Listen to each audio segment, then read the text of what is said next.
Bonjour frères et sœurs, ça va faire très très longtemps que on ne s'est pas retrouvé autour d'une vidéo. Mais ça va faire au moins 2 semaines déjà que je voulais faire mon retour sur YouTube à travers une pensée qui est dans mon cœur. Ça va faire à peu près déjà 2 semaines et j'espère que cette pensée va tous nous bénir. Voyez-vous frères et sœurs, euh, je pense que nous aspirons tous dans notre marche avec Dieu à avoir de l'impact. Je ne sais pas si vous conviendrez tous avec moi que nous voulons tous avoir de l'impact.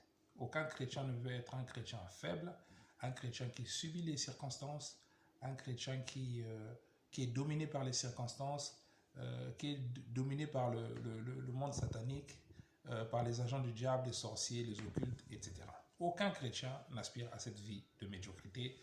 Aucun chrétien n'aspire à une vie de faiblesse spirituelle. D'ailleurs, le mot chrétien, le terme chrétien, a été donné à l'Église primitive, aux Paul, aux Pierre, aux apôtres du Seigneur Jésus-Christ, à Antioche. Lorsque les habitants d'Antioche ont vu en eux les mêmes caractéristiques qu'ils voyaient en Jésus, des personnes qui dominaient les circonstances, des personnes qui chassaient les démons, qui renversaient les situations, qui étaient des porteurs de solutions dans leur époque.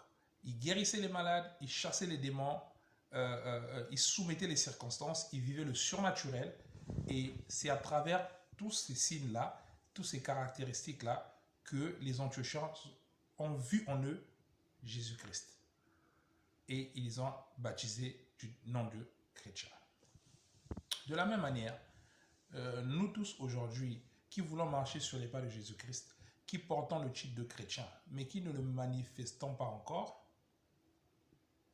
il y a une pensée que le Seigneur a mis dans mon cœur, et vous pourrez le voir dans Luc 16 au verset 16, Luc 5 pardon, verset 16. Il est écrit que, remontant d'abord au verset 15, Luc 5 verset 15 jusqu'au verset 16, que on parlait de plus en plus de Jésus-Christ et les personnes venaient en foule, pour l'entendre et pour être guéris de leur maladie. Les gens venaient en foule pour l'entendre et pour être guéris de leur maladie, mais lui, il se retirait dans les déserts et priait. Si l'on va dans le livre de Matthieu, on va retrouver un verset qui correspond à peu près au descriptif du verset que nous venons d'examiner. Au chapitre 23, dans Matthieu 14, verset 23, il est écrit quand il lui renvoyait, en parlant de la foule, il monta sur la montagne pour prier à l'écart, et le soir venu, il était seul. Donc, en fait, ces deux versets nous montrent simplement que, déjà si je reviens au verset, au chapitre 5 de l'évangile de Luc, on voit que la renommée de Jésus allait en augmentant, on parlait de plus en plus de lui, et les gens venaient en foule, non seulement pour l'entendre, mais aussi pour être guéris de leur maladie, mais lui, il se retirait dans les déserts pour prier. Donc, ces deux versets-là nous montrent que il y a une corrélation, une relation entre les enseignements de Jésus, les maladies qu'il guérissait, les miracles qu'il faisait, et le fait que Jésus était un homme de retraite spirituelle. Donc, en fait, le partage de ce jour, ou si je peux donner un titre à l'exhortation de ce jour, c'est la puissance derrière les retraites spirituelles. Ou les retraites spirituelles, un moyen pour une vie d'impact. Donc, la vie d'impact de Jésus-Christ venait du fait que les foules venaient l'entendre. Mais une fois qu'il quittait les foules, il se retirait pour aller prier dans les déserts ou pour prier à l'écart. Donc, frères et sœurs, rien que ces deux versets-là, ces deux versets, à la fois Marc 14, verset 23, Matthieu 14, verset 23 et Luc 5, verset 16, nous montrent que la vie d'impact de Jésus-Christ La vie surnaturelle de Jésus-Christ, sa vie d'impact, reposait dans le fait que Jésus était un homme de retraite spirituelle. Les miracles qu'il faisait, la puissance de son enseignement était due au fait que Jésus c'était un homme qui affectionnait les retraites spirituelles. La puissance de Jésus se situait dans le fait que, reposait dans le fait que c'était un homme de prière, mais surtout un homme de retraite spirituelle.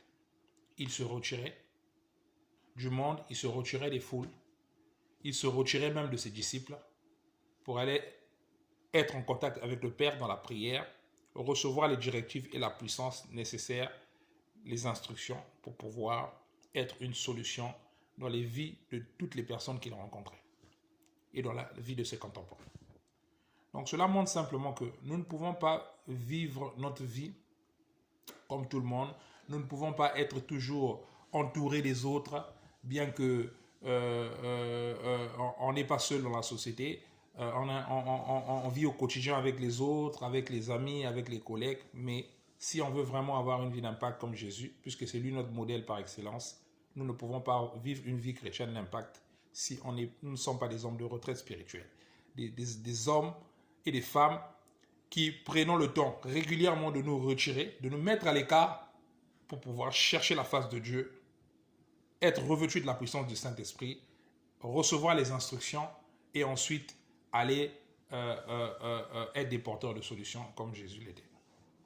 Jésus était un homme de solutions, un homme d'impact, un guérisseur de maladies, un chasseur de démons, un briseur de jougs, quelqu'un qui ôtait les fardeaux que le diable posait sur les vies des gens, de ses contemporains. Et il y a plusieurs raisons, mais l'une des clés, c'était le fait que Jésus était un homme de retraite spirituelle. Il se retirait souvent à l'écart pour prier dans les déserts, sur les montagnes. Et à cause de cela, Jésus avait de l'impact. C'était un homme d'impact, un homme de puissance, un homme devant lequel aucune circonstance ne pouvait et était insurmontable. Donc voilà un peu ma petite exhortation d'aujourd'hui. Et pour ceux qui suivront cette vidéo, si vous n'avez pas encore donné votre vie au Seigneur, les temps sont courts, Jésus revient bientôt, Jésus a donné sa vie pour vous libérer du péché. Et si à travers cette vidéo, vous n'avez pas encore donné votre vie à Jésus-Christ et que vous voulez lui confier votre vie, pour le reste, ce qui est la meilleure décision de la vie qu'un homme puisse prendre dans sa vie, c'est de donner sa vie à Jésus-Christ.